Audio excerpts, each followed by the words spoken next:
wito eta gwando nore yake inore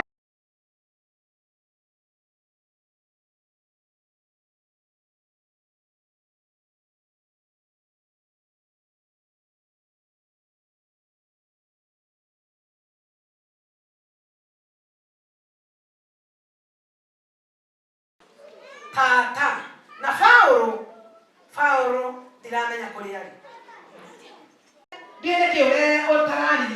na twarikia kuona budget ire irasetwo ni undu wa magoti mau iroiga ati mbeca icio irahuthirwo ni wabici igire, wabici ya president na wabici ya deputy president.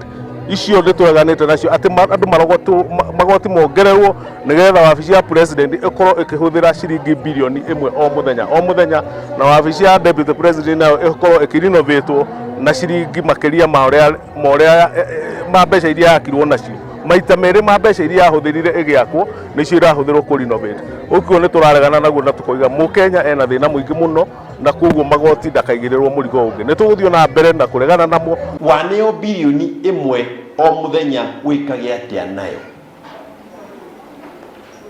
Ministries nicio ci implementaga projects mbeca ciathie nyumba ya State House gwika atia. Nyumba ya Gachagua ile ikaraga Karen. Tunataka kuwahimiza viongozi haswa wale ambao wanatoka katika Mlima Kenya. Wanajua ya kwamba watu wa Mlima Kenya hawataki mambo ambao wanawalazimishia. Tunauliza kwamba wasimame kidete. Wamekuwa wakiuliza kwamba wahusishwe katika masuala ambayo yanaendelea katika taifa. Tafadhali wale ambao ni wakilishi wa Senate, muhakikishe kwamba mwakilisha wananchi wala si Bwana Ruto.